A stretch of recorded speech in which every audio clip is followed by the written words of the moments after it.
Bonjour, bon après-midi à tous et à toutes. This will be the extent of my contribution in French today. I would have loved to, because it's a real honor to be here at the Collège de France. I must thank our friend and colleague, Professor Mufwene, and of course, the Collège de France for the hospitality and the wonderful opportunity to share my work with all of you. But because there is a lot of material and I wanted also to be spontaneous, I decided to not try to render everything in French, and I stick to English. But again, if there are people who want to ask questions in English, in French, that's absolutely fine. So I know that Sally mentioned that I'm a literary scholar by training, but actually I chose to show materials mostly from my work on dance. So let's go. I have been using creolization for about 10 or 15 years now as a tool, the theory. I'm not a linguist. Maybe I'm a linguist monkey, but really I am looking at creolization as a theoretical tool to understand cultural processes across the Atlantic and Indian Ocean world. So this is what I mean by the connected oceans. And I have moved away, as we all have, of course, from this idea of a binary to the concept of a swirl, which is a model for me, for creolization theory, a swirl that can explain better the relation, particularly when you think of the Indian Ocean world, pre-colonial, colonial, and post-colonial temporalities, multiple colonial players. We have already seen how the French are interacting with the Dutch, with the Portuguese, and so on. So that's what I mean by that. Multiple colonial players in any space, different forms of unfree labor, enslavement, indentured labor, and so on. These are all the ways in which people move across the connected oceans. And of course, for me, very important, as for many of us here, the role of various kinds of intermediaries and cultural brokers. And bringing all this together, I have also been thinking of the archipelago as a key, which is my title, to explain creolization and also the memory of creolization in sites that are widely separated today by geography, imperial history, post-colonial trajectories of development, geopolitics, and so on. So all this started for me when, even though, of course, as somebody, I was actually trained in comparative philology of the old Germanic languages. So, of course, we learned about creoles and pidgins and so on in those days.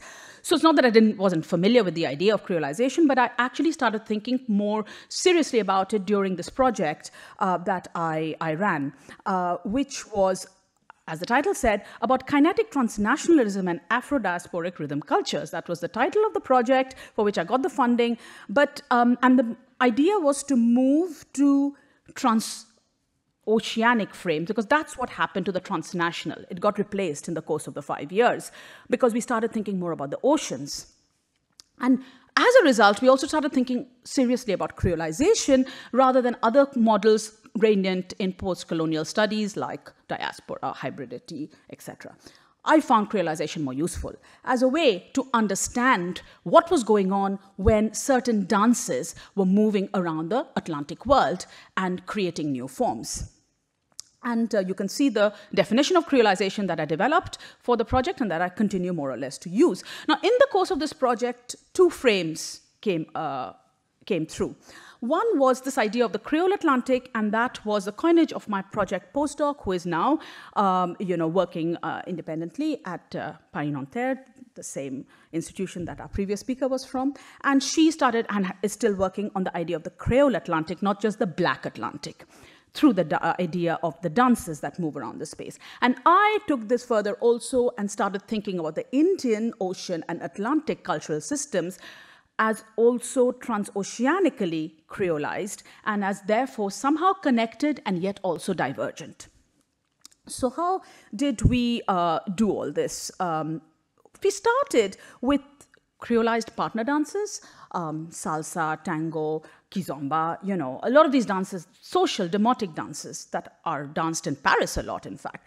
So from here, we could see this very obvious kind of aller-retour map, of the roots of enslavement in mostly the Black Atlantic. But you can see that, of course, the roots also take us to the Indian Ocean world, and that was a challenge of the project. Now, since in the Indian Ocean world, we realized that no creolized partner dance forms had emerged. That was also interesting, and we were working on why that did not happen. So you have no forms of, like, say, salsa or tango in the Indian Ocean, but you did have something else, and that was the quadrille. So I focused a lot on the quadrille as a connector at a certain historical moment, and a barometer to creolization in the Atlantic and Indian Ocean worlds. Now, because again of time, I won't show all the videos.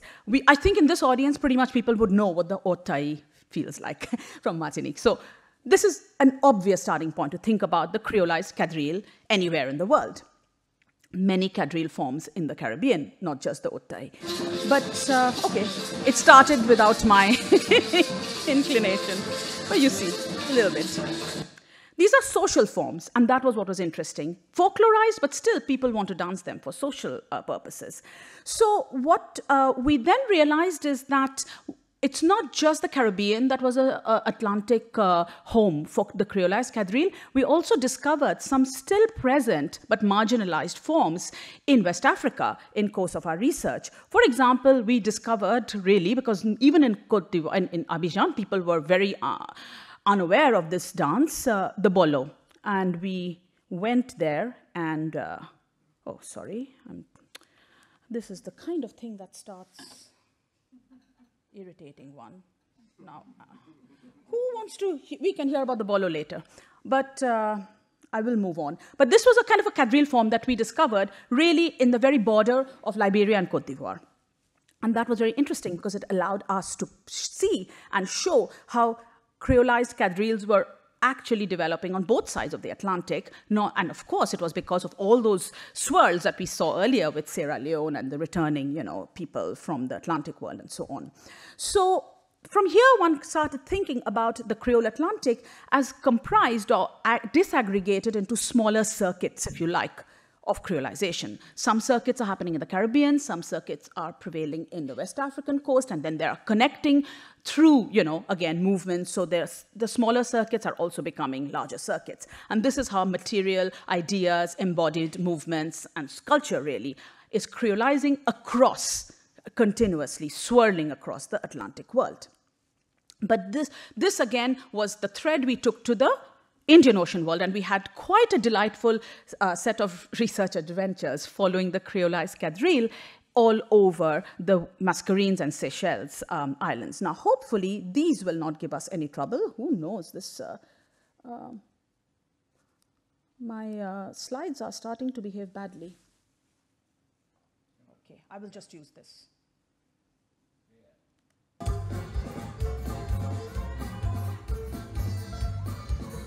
These are my videos I took while traveling in the Indian Ocean, looking out for different forms of creolized quadrilles in the Indian Ocean world that allowed me to compare what was going on there or had happened there to the Atlantic world.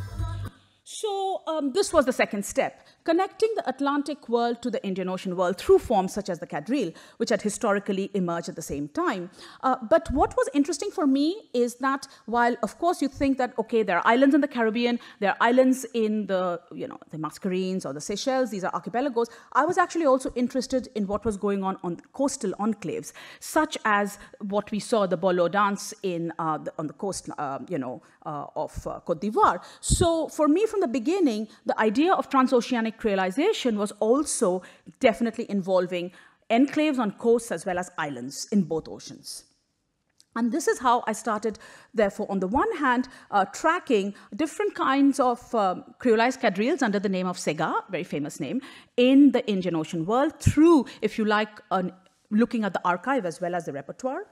And I also managed to see and enjoy a lot of these performances. Again, I'm going to skip over them because they're always going to be there, and if people want to see them, we can always go back to them and have a look as to how they differ. But there's Maloya. And so I started thinking of a spectrum. On the one hand, you have dancers which don't present themselves as quadrilles, such as the Maloya, but they are really very similar in terms of, if you like, a kind of morphology or taxonomy. And of course, the rhythm of Sega unites them all.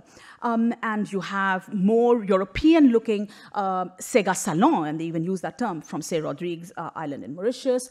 But a very kind of touristic sega in Mauritius that you'll see will only have, like, they will not have that closed couple embrace that you can see, and figures, very specific figures that you see in quadrille formations. But what is very interesting is that you can even, I see that in the Indians, sega Bhojpuri, you even have a sort of movement that the women bring on, which for me is really a continuum with the obviously creolized sega, which is more quadrille-like. Hopefully they'll start moving soon.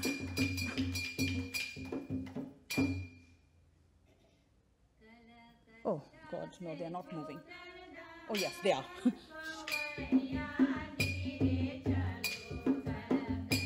So I think it's nice to see how they are, the way they move their saris is really similar to how the women are moving the big skirts in the more Europeanized costuming.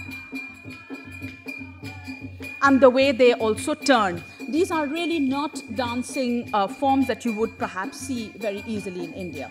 But again, we can think about that in the Q&A as well, or the discussion. So what I started getting interested in are, just like we saw those little swirls in the Atlantic world, what were similar little swirls of circuits of creolization in the Indian Ocean world? So of course, again, we know that the Western Indian Ocean world with the archipelagos are very fertile grounds for creolization of culture. But I took the story to Goa, and I started looking at certain dance forms, which for me were evidently quadrille-like, but nobody was calling them that in India. Such as that's called the Goan Mando, and I did some research on that, and I argued quite vociferously that this is a form of an Indic Creole quadrille, and I think people kind of started agreeing with me on that. So I think this merits seeing a little bit of it. Let us try to...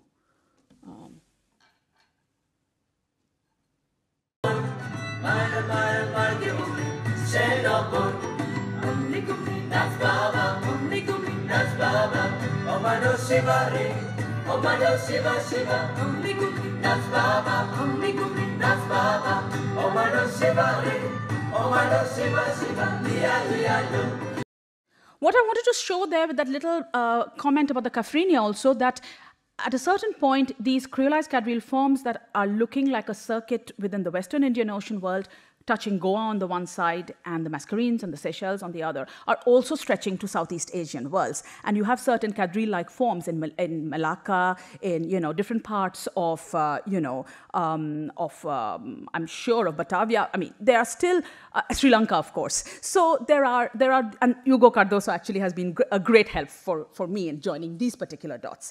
So in other words, my notion of creolization started really expanding, and I started thinking about various kinds of cultural brokers in the transoceanic frame, connecting islands, coast, and hinterlands in different, in both the oceans that I was interested in. And this, of course, enables us to go beyond this rather, this master-slave dialectic of the plantation towards different kinds of cultural brokers and movers and shakers, in these worlds, creating a sort of a creolization, making creolization a process that, of course, goes way beyond the biological towards proximity, cohabitation, negotiation, collaboration, compromise, etc. And I'm very interested also in the roles of very conservative mercantile communities in this, who are almost the motors of creolization without overtly getting creolized themselves, or are they in some other way that is not apparent to us looking through the obvious lenses. So what I'm doing now is I'm moved away from the dance and the music, and I'm looking at other forms of transoceanic creolized culture, for example, food, of course. So I'm very interested in this form of stuffed gourds, which come evidently from the Turkic Armenian dolma, which, of course, entered the South Asian space through land, not sea. And all over Southeast Asia and in some parts of coastal South Asia, you have these gourds, not vine leaves, because you don't get vine leaves in in South and Southeast Asia, but you have gourds. So these gourds have been hollowed out and stuffed with protein, just like dolmas are. And they are often even, for example, in Calcutta, where I come from, we call them dolma, but we no longer use a vine leaf, we use an indigenous gourd. So in these ways, you can develop certain taxonomies of difference and similarity and really track how culture travels and also kind of remains both constant and divergent. And this, for me, is the excitement about creolization and helps us also think beyond the urge for standardization, which we heard also in a previous paper, that it's maybe okay to not be standardized because certain other things can happen and other kinds of cultural genesis can continue. So where is all this going on? For me, all these swirls really are therefore not just happening in islands, but ports and forts are very important. And I am interested in seeing how different centrifugal and centripetal forces move culture in and out of these nodes and hubs. The question again is who motors these creolizing forces? Who are the cultural tastemakers? And for me, therefore, enclaves where such motors, groups of motors congregate are really important. And my vision now of the project I want to do now, which is called Fort Creole, is really looking at an arc of enclaves all the way from actually, Elmina has always been my central point in thinking about these enclaves. And from Elmina, I'm both looking eastward and westward. So I hope to go to Brazil and see Dutch Brazil in October to check if that can also be brought into the frame. The theoretical way, because I'm a theorist of culture, and the theory that I'm developing, the apparatus that helps me do this, is really from a body of thought which is called Archipelagic. And of course, this takes from the topology or topography of archipelagos, but moves it to a more tropological domain, if you like, to think metaphorically and like a model. You can join dots, you can zoom out, though that is, for example, the de Graaf Atlas, which the VOC created to help navigate across these enclaves that were forming across the Indian Ocean world. But of course, you can also zoom in and you see the density of enclaves at an early period on the Coromandel and Malabar coast, and that was really the basis of the paper by Hugo Cardoso earlier, where we saw how Pondicherry was intercalated with places like Nagapattinam, Tranquebar, and so on, but also there was movement between the Malabar coast and the Coromandel coast. All these really are ways in which you zoom out, but then if you join the dots and zoom in, you can also see some very interesting fortification similarities between spaces as widely dispersed as Elmina and Nagapattinam. And the question really is, what do we do with these similarities? What do they tell us today about the past, and how can we rethink the present in that through this lens? So my idea then is to reconceptualize the shape of British India through this idea of Fort Creole as Creole Indias, and connect it archipelagically to other littoral spaces in particular. And in that way, perhaps we can think also how heritage is being utilized and mobilized differently across the oceans. For example, I would like to just make you listen to this very interesting person. Hello? Yes. Okay, do we listen to her? We still want to, but...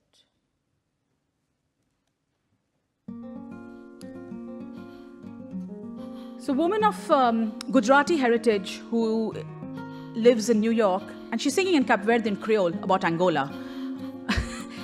How do we explicate these cultural experiments, if you like, or are they experiments?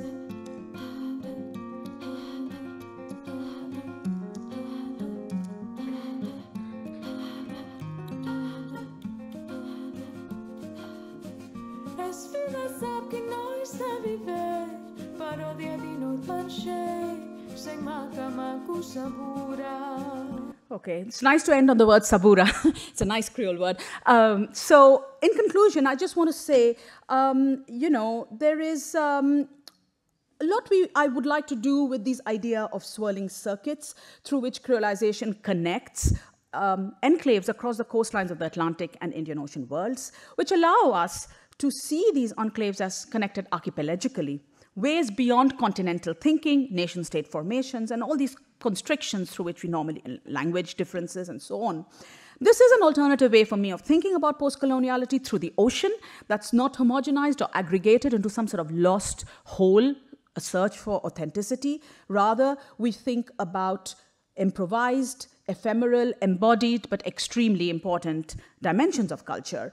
And we can think, therefore, not just about what existed in the past, but how the past is activated in the present. We don't just worry about purity and authenticity, but an archipelago of what I call creolized cultural fragments, which combine, recombine, disappear, and appear in unpredictable swirls of dispersal and reassemblage. So thank you very much, and let's hope we have some discussion. Thanks.